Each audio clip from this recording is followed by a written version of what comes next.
मराठी आंतरभारती इयत्ता 9वी पाठ क्रमांक 3 पाळण्यातले पाय। पाळण्यातले पाय इस पाठ के लेखक है राजा मंगल वेडेकर। भाग 1 में हमने देखा था एका नदीच्या काठी से लेकर तो शाळेत ठेवले तक की। आज हम पाळण्यातले पाय इस पाठ का दूसरा भाग देखेंगे।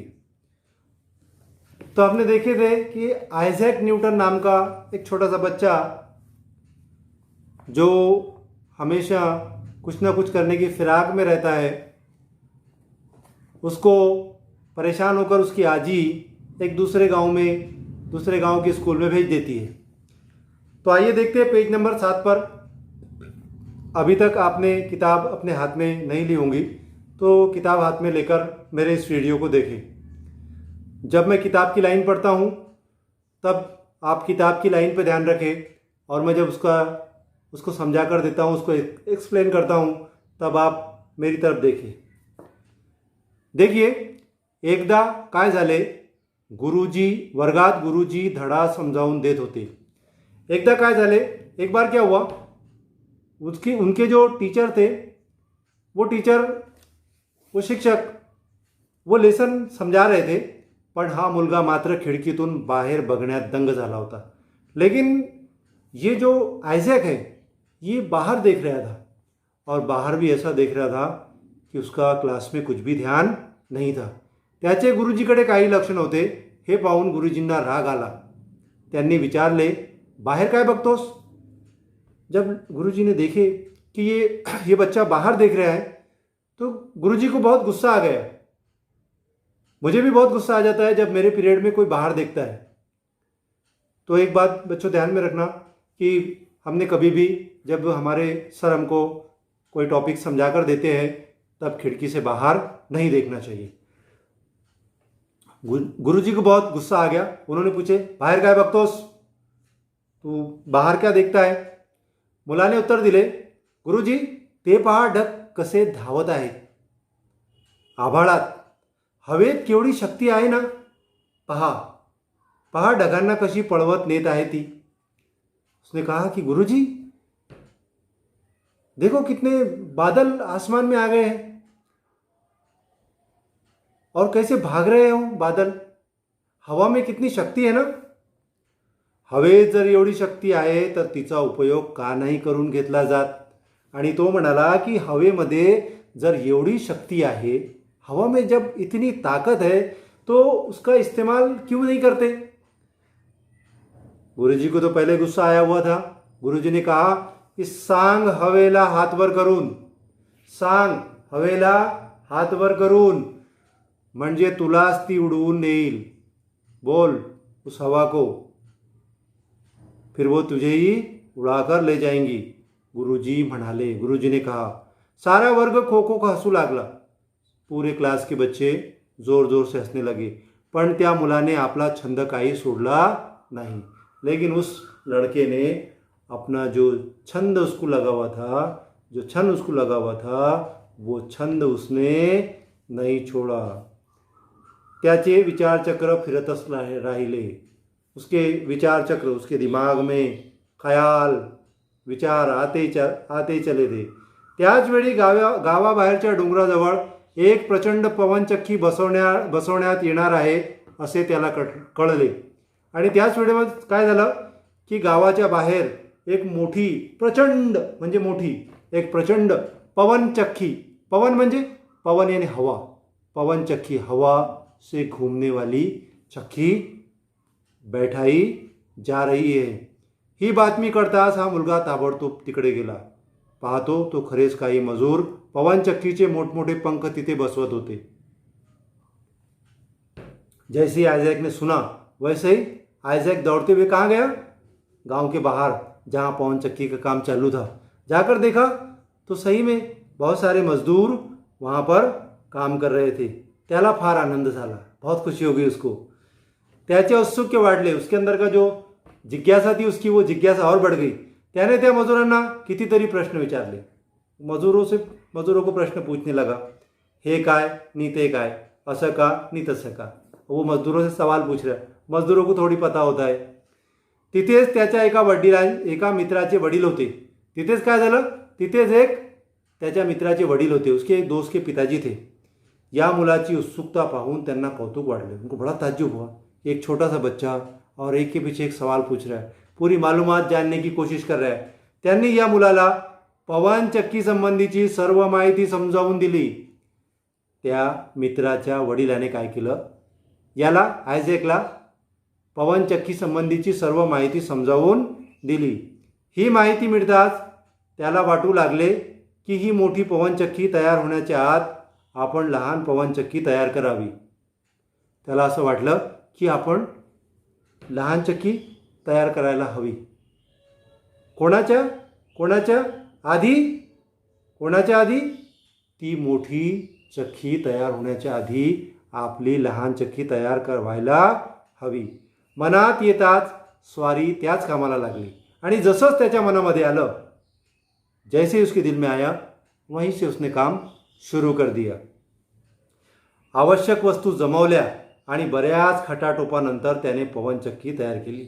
जो भी उसको ज़रूरी सामान था वो ज़रूरी सामान उसने लाया और उसकी पवनचक्की तयार हो गई. मोठी पवनचक्की तयार होण्याच्या आत याची छोटी पवनचक्की फिरायलाही लागली. बड़ी पवनचक्की तैयार होने के पहले ही इसकी छोटी पवनचक्की तैयार हो गई. या मुलाचे हे कर्तृत्व पाहून लोकांनी त्याची तारीफ केली.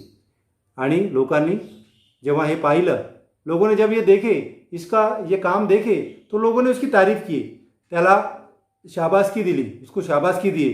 पण या मुलाचे समाधान एवढ्याने कुठले व्हायला. लेकिन इतने से उसका समाधान होने वाला था क्या? उसको इत्मीनान होने वाला था? जी नहीं. तो विचारमग्न होता. वो सोच ही रहा था, तंद्रीतच था. वो फिराक में ही था कुछ ना कुछ करने के. एका मित्राने विचारले, आता रे कसला विचार करतोयस? उसके एक दोस्त ने पूछा कि अब तू काय का इतना विचार कर रहा है, तू इतना क्या सोच रहा है अब? तो म्हणाला, ही पवनचक्की फिरते आहे ती हवेच्या जोरावर. ये जो पवनचक्की घूम रही है वो कैसे जोर घूम रही?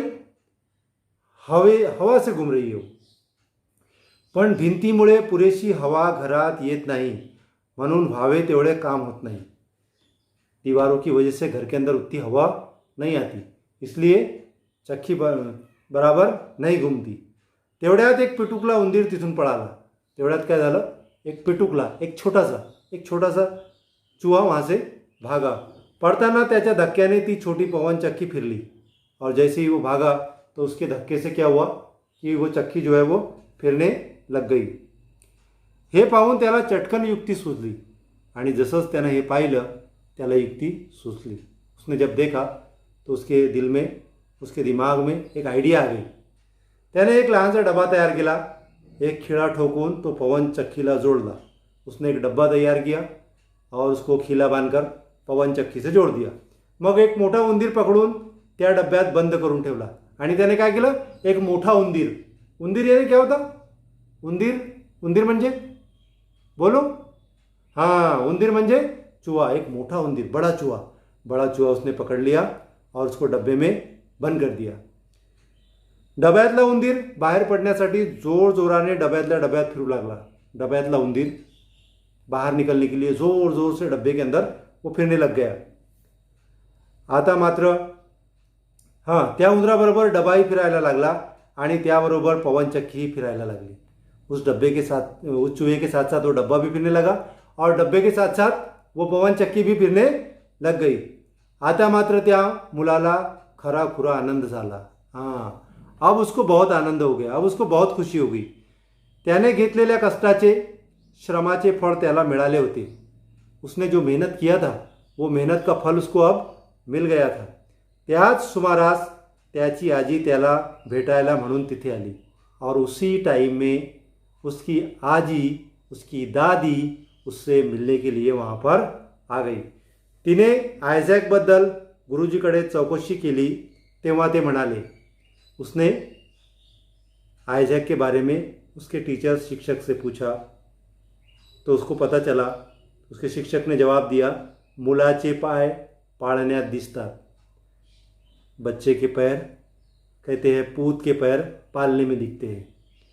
आयझॅक न्यूटन मोठा वैज्ञानिक म्हणून नाव मिळविल। उन्होंने कहा कि आयझॅक न्यूटन जो है ये जब बड़ा हो जाएगा तब क्या होगा, एक बहुत बड़ा साइंटिस्ट बनेगा। वैज्ञानिक म्हणून नाव मिळविल। वैज्ञानिक ये जो शब्द है इसको जब हम मराठी में पढ़ते हैं तो वैज्ञानिक पढ़ते हैं, और इसी वैज्ञानिक शब्द को अगर हिंदी में पढ़ेंगे तो वैज्ञानिक पढ़ेंगे। गुरुजींची ही भविष्यवाणी पुढे खरी ठरली आणि त्यांच्या शिक्षकांची ती भविष्यवाणी ही पुढे खरी ठरली। भविष्यवाणी मतलब भविष्य की बातें बताना, उसको बोलते भविष्यवाणी करना, भविष्य के बारे में बताना। भविष्यवाणी खरी ठरली। हाच मुलगा पुढे महान संशोधक म्हणून अमर झाला आणि हाच मुलगा, यही लड़का आगे चल के एक संशोधक बन गया। यानेच झाडावरून खाली पडणारे फळ पाहून पृथ्वीच्या गुरुत्वाकर्षण शक्तीचा शोध लावला। इसी आयझॅक न्यूटन ने एक मर्तबा देखा कि एक फल जो है झाड़ पर से वो नीचे गिरा। वो फल झाड़ पर से नीचे गिरा तो इसके दिल में ये बात आई कि फल जब टूट गया है तो वो नीचे ही क्यों गिरा, ऊपर क्यों नहीं गया। इसीलिए उसने फिर उसका रिसर्च किया, उसके ऊपर उसने संशोधन किया, रिसर्च किया, और रिसर्च करने के बाद में उसने गुरुत्वाकर्षण शक्ति का शोध किया। गुरुत्वाकर्षण शक्ति कहते हैं कशिश को।